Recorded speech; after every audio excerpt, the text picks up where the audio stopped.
Three men in green tactical jackets stormed into my house at sunrise. No knock, no warrant, no warning, just boots, shouts, and the sound of my son's door being kicked open. Jason was 14. By the time I got to the hallway, they already had him face down on the mattress, his wrists zip-tied with bright orange restraints. I've seen that color before overseas. Double-tooth military grade, not the kind you buy at a hardware store. I froze for half a second, long enough to realize this wasn't a dream or some drill gone wrong. The one with a clipboard read in a tone that didn't belong in a kid's room. Minor 744A pre-removal safety hold authorized. Authorized by who? We live in a suburban cul-de-sac, not a combat zone. I said one sentence, steady, calm. Let go of the boy. The lead man turned just enough for his body cam to catch my face. Guardians who interfere, he said, are escalated under Phase 2. Stand down. That phrase, Phase 2, hit like a punch from the past. I'd heard it in war zones right before someone's door got blown in. My blood went cold. I moved before my mind caught up. Heel outside his knee, elbow to the jaw, hinge, torque, the shoulder. Dry pop. The second one came at me. I trapped his wrist against the bed frame, rolled it until it gave. The third reached for a baton. I took his breath out with an elbow to the sternum. All three were down before Jason exhaled. Then I saw her. Karen Hernandez. Standing in the hallway with her stainless steel cup and that smug HOA badge on her chest like she'd earned it in battle. She wasn't shocked, she was ready. He resisted, she said, phone up, camera recording.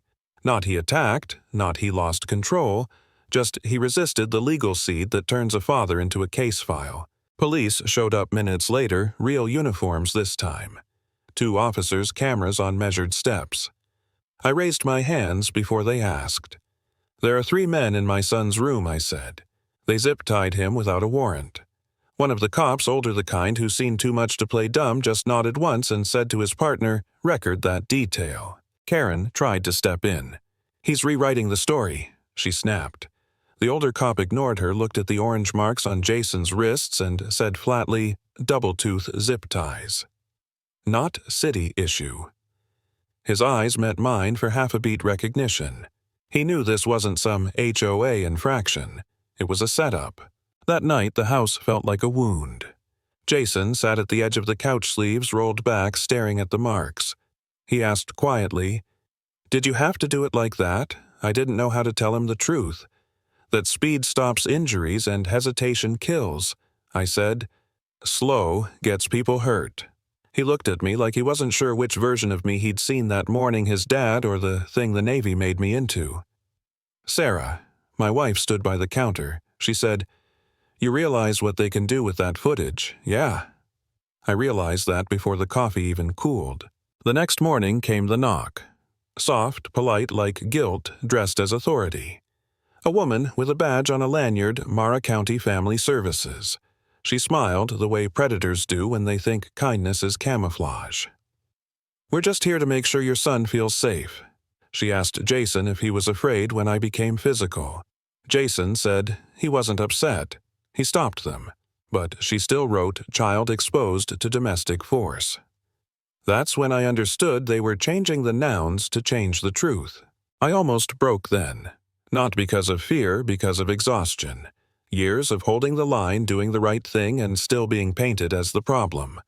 For a moment, I thought about signing whatever safety plan she offered just to end it. Maybe let them win one round. Maybe it would keep Jason out of the spotlight. But then he rubbed those marks on his wrist like he couldn't trust his own skin anymore, and I remembered why I couldn't give in. I'd already lost one child overseas because I hesitated for a single breath. I wouldn't lose another one here because I stayed quiet. That's when Nate showed up. Old buddy from my Navy days, now a cybersecurity contractor. He took one look at Jason's wrists, opened his laptop, and said, "What showed up at your door wasn't HOA." He showed me a screen filled with data I wasn't supposed to see, encrypted chains, custody tags, and something labeled VC Volatility Containment. "That's a federal risk classification," Nate said. "They didn't cite you for a neighborhood rule. They flagged you as unstable, pre-approved for removal if provoked. I said, provoked like tying up my kid. He nodded. They wrote the report before the event happened. You just lived out their script. I felt my stomach drop. Everything the fake cops Karen filming CPS showing up, it was all choreography. The HOA wasn't a homeowners association. It was the mask. I went to see Karen the next day. She was pruning her rose bushes, pretending to be harmless. You filed the trigger report, I said. Not a question. She smirked. I documented a concern. That's what responsible neighbors do. I told her, you manufacture context. She sipped from her cup, eyes cold. You're volatile, John. The data says so. I didn't create that. You don't have to, I said. You just submit it and let the system do the dirty work. She shrugged, smug as hell. Some people shouldn't be guardians. It's not personal. I leaned in close enough for her to see she'd finally met someone who doesn't flinch. You told them I'd crack, I said. And now you're scared because I didn't. She didn't answer, but the tremor in her hand gave her away. That night, Nate came back with more. The file went deeper. Federal contractors, CPS liaisons, school board contacts, all tied into something called Project Phoenix. They simulate guardian reactions, he said. Predict which parents will fight back, then record it as evidence. My name was in their database Phase 2 active. Jason's tag read Adjacent Justification, meaning he existed as the excuse to take me down. I didn't sleep. Every sound outside felt like rehearsal for another raid. I sat in the garage writing. They restrained a minor. I spoke into a recorder. I stopped it. Cameras were on. Sarah found me there. You think you can outright them, she asked. No, I said. I can outlast them.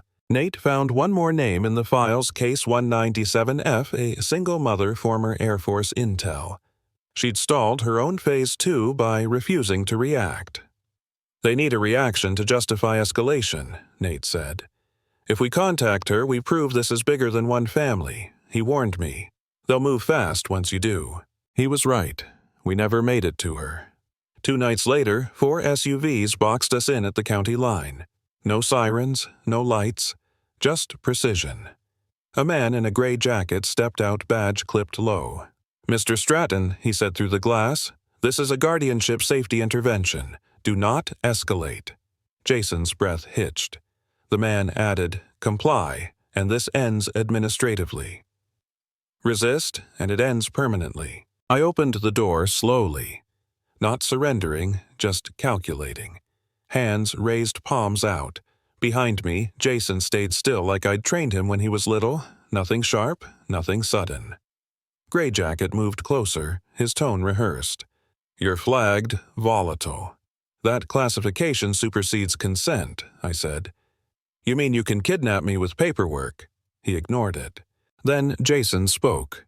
He stopped a kidnapping, he said, voice steady. You're finishing one. The man froze for half a second. I saw my window.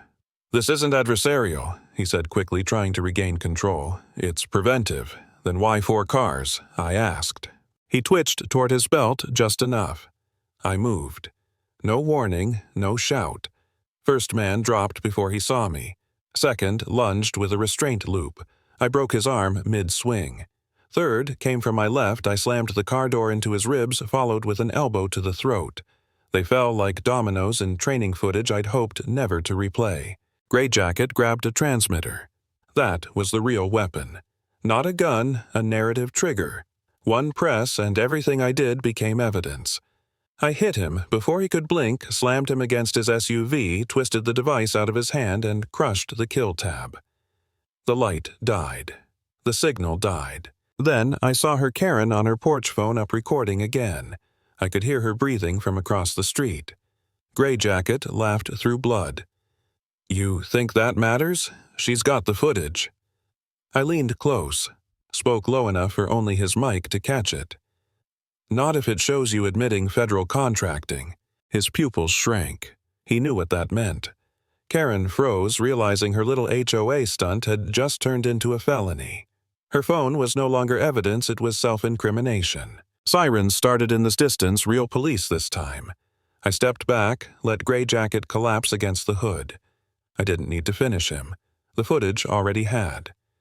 I looked at Jason through the windshield. He wasn't terrified. He was focused, processing. He'd seen what happens when truth finally fights back. I got in the car. "We leave," I said. Jason didn't ask where, he just nodded.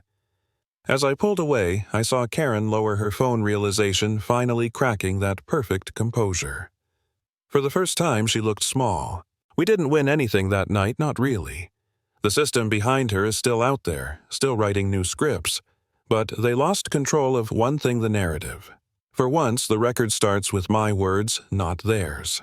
Because when the people who claim authority start breaking into homes under fake titles, it stops being about HOA rules or neighborhood safety.